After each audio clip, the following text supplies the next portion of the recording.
This is my definitional speech on the word swag. This here is my mother. Her name is Theresa Thomas, and she's my audience member. You may now have a seat.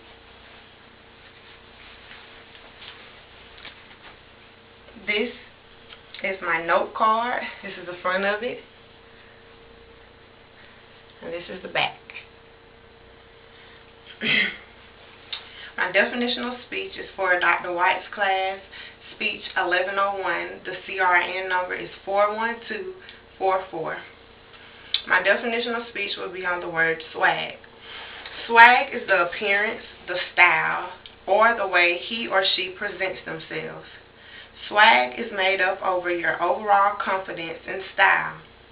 The way you dress up, which is your swag, could also become your overall reputation, whether it's good or bad. Swag is what many strive to gain, but few actually attain. My generation today, the word swag states you and your style. But in the 60s, 70s, 80s, and 90s, their definition of style was nowhere near swag or swagalicious or fire. In our words, I interviewed some of my elders just to ask questions about when they were coming up. I wanted to compare my century's definition of appearance to my past generations. In the 60s and 70s, their definition of appearance, when they looked nice, they were sharp as a tack, and clean. In the 80s, they kind of brought a different words, like, you know you're fly, you're stunning, you know you're bet. And in the 90s, one phrase was tight to death. After the 90s, there came a different century, which was 2000 and now, which began. Now still rolling on is 2011.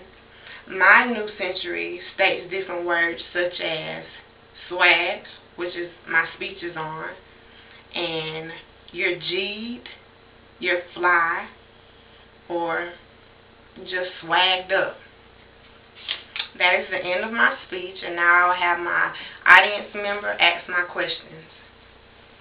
Joni, can you tell me what fashion in today's time worked well with the past?